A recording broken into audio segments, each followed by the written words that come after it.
J'aime bien cette ville d'Amiens parce que j'étais déjà venu, je crois, il y a 3 ou 4 ans. C'était à l'époque pour soutenir les Goodyear, qui sont d'ailleurs, je crois, toujours en lutte contre un plan de licenciement. Et à cette époque-là, dans la manifestation, il y avait Xavier Mathieu et les Conti. Je crois qu'il y avait les Molex, les New Fabrice. Enfin, pour vous rappeler, hein, toutes ces boîtes qui ont lutté il y a 3-4 ans contre des fermetures et qui, malheureusement, pour la plupart d'entre elles, sont fermées aujourd'hui. Mais un peu en mémoire donc, de tous ces militants, de ces équipes syndicales et de ces salariés qui sont battus. Voilà, c'est pour rappeler ça. Et j'étais venu aussi à Clairoy il y a 3 ans soutenir Xavier Mathieu et les Conti. Voilà, donc c'est une région que j'aime bien parce qu'à chaque fois qu'on y va, c'est des manifestations et des luttes. Donc je rappelle tout ça parce qu'aujourd'hui aussi il y a encore des luttes sociales. Hein, c'est les Fralives du côté de Marseille, ça a été les Fonderies du Poitou il n'y a pas longtemps, et puis ça a été les agents de sécurité des aéroports il n'y a pas si longtemps que ça.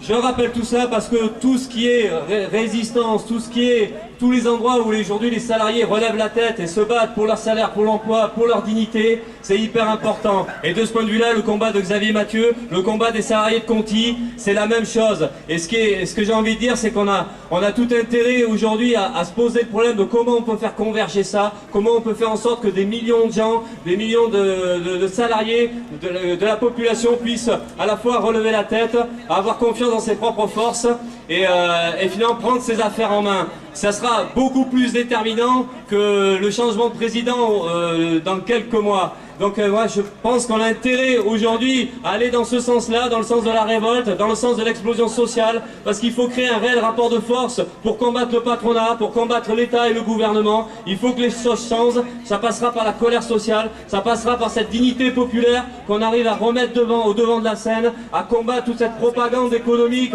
où on veut nous faire croire que finalement il n'y a que l'austérité comme avenir viable. Et c'est tout ça qu'il faut ébranler, c'est tout ça qu'il faut qu'on change. Alors vive la révolte. Et je citerai pas Gandhi, je citerai pas Malcolm X, mais je citerai HK et Saltimbanque, on lâche rien. Et j'espère que cette chanson-là qui est dans les manifs, on la connaîtra de plus en plus.